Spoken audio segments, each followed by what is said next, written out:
Hello everybody, Zelfie here, and I am back with my week 3 of the TCL. I am the coach of the High Desert HYDREIGONS, as you can see on the screen right here.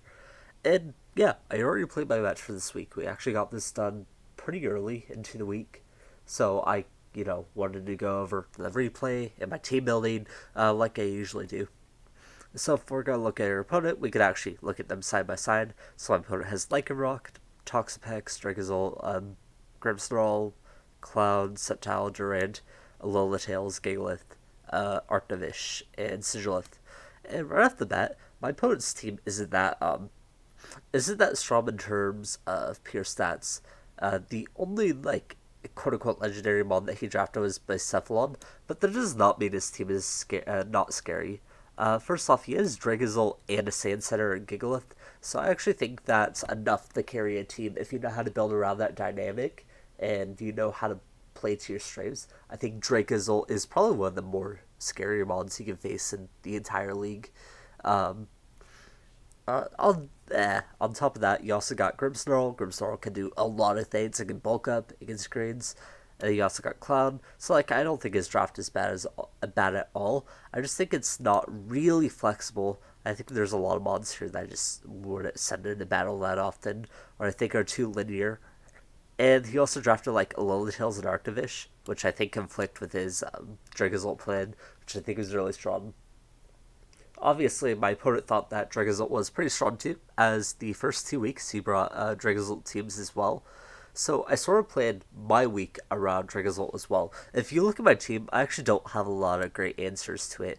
Let's say it's Life Orb, right? Life Orb is gonna do a fuck ton to just about everything, with Earthquake and Bolt Beak, and then maybe Dragon Claw or Outrage or whatever move it gets for Garchomp here. The only mods that would really be capable of handling it would maybe be like physically defensive Diancie with Diamond Storm, because that increases my defense by 2. Defensive Gorsela, that might still get 2 KO'd. I don't remember the calcs. And then Melmetal, but Melmetal is only going to take a few hits. So I thought my team was incredibly Dracozolt weak, and I took a lot of preparations for that when I built my team. So let's just go get ahead started. I brought the Slowbro with Wakabberry and Counter. Basically, I was like, well, if I can ever bait my opponent into leaving Dragozolt in on Slowbro, I think it'd be really easy to do that. Then I could counter and remove it immediately, and that would open up the rest of my team building to, just sort of playing the rest of the match normally. Like I said, I don't think his team is too high powered. Sure, Dragozolt is a very powerful mon, but if it gets lured out, I thought oh well, the rest of his team won't be too hard to pick off. So yeah, I went with that. Teleport, Scald, Future Sight. I didn't really think I wanted any other tech moves. I was already kind of tight on slots. So I'm like, Future Sight can be helpful. Scald, I need to address some mods such as Clown and Durant and such. And then Teleport's mandatory. I brought Garchomp with Life Orb, Swords and Scale Shot, Earthquake, and Stealth Rock. I wanted a Stealth Rock setter, of course, and I wanted Chomper, because I thought Chomper could actually have a possible chance at sweeping the opponent. Yeah, I just thought that Scale Shot, it can boost your speed, and you'll be in a good position. I don't know what I was expecting to set up on, maybe a Toxapex. I have to go back and look at his team real quick. This one. I could probably set up a Gigalith as well. I thought I had some opportunities to set up on my opponent, just in case. I brought Melmetal, of course. I'm pretty much going to brew it every week, just to flex that I can have this mod. It was a really good pivot into the Ice mods, in case if you ever wanted to bring those. You can pivot into Sceptile as well, and take a few hits from Durant. It was going to be good at trading, regardless of its position. Mandibuzz, I brought Mandibuzz specifically for Cloud. That's why I'm running a Spinef set instead of a physical defensive set. Also checks Sceptile again in case Melmetal has to deal with other stuff. I just went with the standard moveset here. I don't see any need to change it up a bit, especially since I don't need to run top for Toxapex. Because 1, I have to default get rid of T-Spikes, and 2, I have a lot of answers to Toxapex. This can't beat it if it's Haze, but outside of that, every other mod should be able to contest it, at least in a 1v1 scenario. Aerodactyl, I brought Choice Band. I was looking at my Puts team, and it had a really good speed tier. I noticed a lot of his most powerful mods, were kind of weak to the same general moves, Stone Edge, Earthquake, that type of stuff. Same sort of reason why I brought Chomper, and I just thought its neutral coverage was going to be strong. So I should have a Choice Band on this team, trying to use its speed control. I went with Adamant, and I outsped base 110, which outspeeds Lycanroc. This ended up being a huge mistake for me, and I'm like regretting like not running enough outspeed Sceptile, but hey, hindsight, I didn't think I'd need outspeed Sceptile just because I thought, one, like I have a couple other members that can handle it pretty well. Mandibuzz. Two, it could still be scared of me regardless. And three was, I forgot the third reason. Oh yeah, I just didn't think he was gonna burn it. I didn't think Sceptile matched well into me at all, especially since last week I swept with Volcarona. I'm like, maybe that'll deter him. I don't know. I brought Keldeo.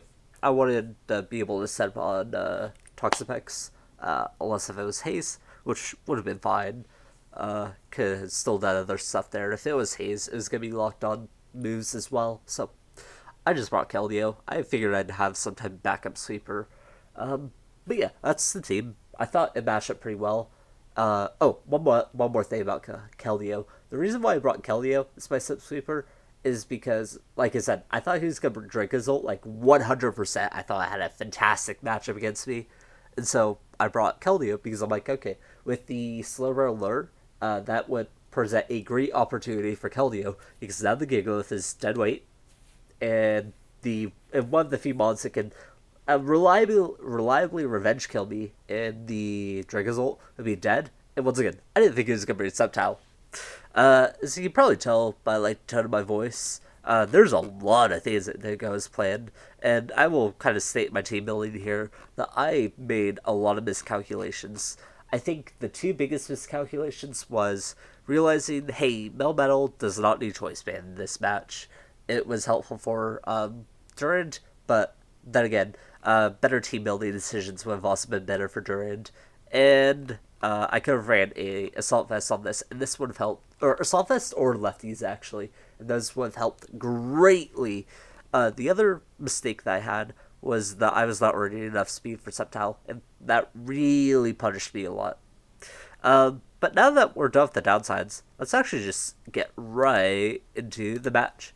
So, we're looking at my opponent's team. He actually brought the Hail side of his team for once, and that was a huge shock to me. I was actually pretty sad, because I kind of dedicated Slowbro's item to entirely trying to validate Draco's ult. But, I'm not too mad, because I felt with the combination of Keldeo, Melmetal, and Slowbro, the Arc Division wasn't going to be a problem. The other mods, though, were kind of tricky. Durant could deal a lot of damage. I had to scout what type of set it was. It could have been Scarf, Band, Life Orb. Yeah. And Blaze was also kind of scary. Once again, I brought Mandibuzz entirely for Blaze, but it was also helpful in other places, too. The Sceptile I didn't expect much from, just because I felt like, sure, it's scary, but I could have handled it. But when I saw the Sceptile, I'm like, oh, fuck. My Aerodactyl can't outspeed it. Lycanroc, I sort of expected that too. I figured, hey, my opponent thought I think Lycanroc is an excellent choice against me. I think it would have paired well with some of the mods that he's trying to bring. For example, Lycanroc cannot handle Slowbro or Keldeo very well, and those were things that I thought Dracozolt would be able to beat. So, I thought Lycanroc was coming immediately. But other than that, I'm like genuinely surprised by my opponent's team building decisions. Not to shame them or anything, maybe they're trying to go for something different or something that I didn't look for. But yeah, that was just my first impression. Anyways, let's just move on to the match since I've done so much talking. I lead Melmetal because I'm like, okay, maybe my opponent will try to lead Alola Tails, and I just want to shut that down immediately. His coach actually makes the good read and sends up Blacephalon. By the way, we're allowed to have coaches. I sort of had a coach in mind, but they were more like getting mad at the fact that they named my opponent's team named their mods after countries, and one of them was named after Canada or something, stuff like that. So we joked around. But yeah, his coach makes an excellent read here in that I was probably going to lead Melmetal and leads place. I'm like, oh fuck, that's a bad position for me. So I go to my Mandibuzz, of course, and I go ahead and check the damage calc. Like immediately, I'm like 35 damage or 33 damage was Scarf. And yeah, I pretty much deducted that was Scarf from this one interaction alone, and that allowed me to play around it a bit later on. Here, I go for Roost because, like I said, I still need this healthy and check a lot of things, and it can put in a lot of work. I go straight back into Melmetal as he Moonblast. It's whatever, or special attack drop, doesn't matter. I'm just gonna go ahead and go for my double Iron Bash because I deserve it. And now with Aurora Veil up, I have to, like, play around this Archdivish now. Even though I'm physically defensive, like, that's still hitting for a lot. And I just go for counter here because I'm like, okay, maybe I'll kill it here. But turns out, I didn't kill it. Dragonzol would have died there because it would have done enough to me, even with the Wakabberry, to die from that. But unfortunately, it just didn't deal enough, even with the double damage boost and the resistance. I go into Kellyo and I sack it. I'm looking at his team and I don't see very many opportunities for this thing to work. Like, what am I supposed to set a sub on? Like, I didn't know what set Lycanroc was, but I didn't presume the set that it would be later on. I'm just like, I'm not going to get good opportunities against anything, especially when the Blaze is Scarf. So I go ahead and sack my Keldeo here. First time it comes out, and it's like dead immediately since whatever. I go to my Slowbro and I teleport out. I notice that there's only one turn of hail left, so I just go to Chomper. I set my Scale Shot. I'm like, okay, maybe I have the chance here to, mess with my opponent. And then he goes Subtile. I'm like, oh crap, I can't really handle this. I don't want to eat a, probably Leaf Storm. So I go straight into Mandibuzz. I'm like, this will probably check any set that he has. I still didn't know what set it was, but it turns out it was like Unburdened with Synthesis. Here, I go for U-turn. I could have probably gone for the Roost first. The Roost would have kept it healthier for, once again, Blaze. And now I have to worry about checking Blaze down the line on some type of double. I go to my Aerodactyl here, and I try to scare him out.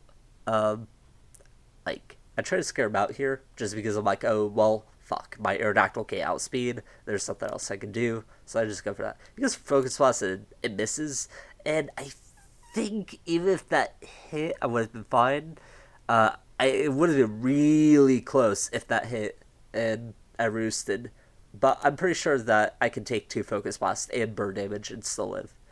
I go for the roost now, just, making sure my Mandibuzz is healthy. And I just directly pivot into Melmetal. I didn't want to take a Thunder Fade, a Rock Slide, basically any move that this one didn't go for, because I was unable to identify its set yet. He goes for Hone Claws here. I'm like, oh, that's okay. I go for Double Iron Bash, which, even though it's resistant, does more damage than Earthquake. This is just basically, I don't really need to call out anything. I just need to get my damage in.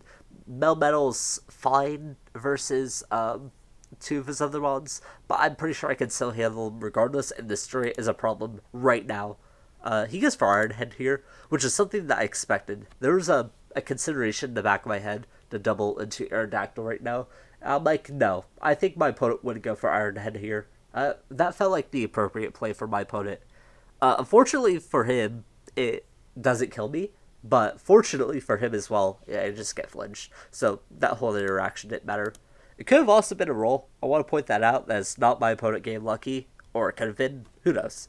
But respectable play. I just respected him a bit more in order to not make that double there. I knew it wouldn't pay out very well, and I need Aerodactyl to pressure this immediately afterwards, or I'll just lose to it. That's why I couldn't make the play there. I go into Arrow, and I click Choice Band and Earthquake. I was checking the calcs. I'm like, okay, that'll 100% kill Choice Band. And then here, I get a Sketch. I'm like, I didn't really know what to do against him. Also, I just want to say, it turns out while I was looking at the team via when he posted it in the Discord and via, via his video, it turns out that he was also, like, modest. So I would have outspent that anyways. I just didn't know that before time, which sucks, but, it's still appropriate to play around it, because I'm always going to assume my opponent has enough speed for the things that they need to check. I roost up here as he goes for synthesis. I'm like, that's so annoying. I was hoping that, just with a little bit of chip damage, Mandibuzz would be able to body this, but now Mandibuzz isn't reliably handling this ball 100%. I have to play around doubles now, and just the existence of them, it's a pain. It's all. He goes for Focus Blast here. I believe I go for Roost, because I'm like, okay, whatever. And I don't know what my opponent is doing right here. He's just sort of clicking moves. I click U-turn here, just because I wanted to hurry up the damage. I could have honestly just sat in there and clicked foul play a lot more often. It would have probably been a better play, just because I wouldn't force him to switch out, and I'd get rid of Synthesis at some point. Synthesis was 8 PP, right? And I have 16 on Roost, and yeah, I could have stayed there and just foul played. I don't think there was anything bad from it, but that play also allowed me to restore some HP and a Slowbro too, so it's not the worst exchange in the world, right? He goes to Endurant here, and I believe I just go ahead and try to sack this. I think I go for foul play here. I either go for foul play or Roost. I can't remember, but he gets a flinch, and that's a bit unfortunate. I still didn't know what the damage was, and because of Spinef, I'm really not going to take this well. I also don't want to deal with Iron Head flinches, so I go kind of into Bro. I'm going to go for the double swap here. Slivers going to come in, and then I'll go into Aerodactyl, because there's no way he clicks Iron Head again. I just don't think he does that. He goes for the Hone Claws, which is a bit greedy, but it's whatever. At that range, because of how long that Giant was in, I actually had to go for Stone Edge there. I should have ran Fire Fade on my set, but I just kind of figured Earthquake and Stone Edge would be fine enough. Turns out it wasn't, and I had to risk the miss with Stone Edge, but it panned out in the end.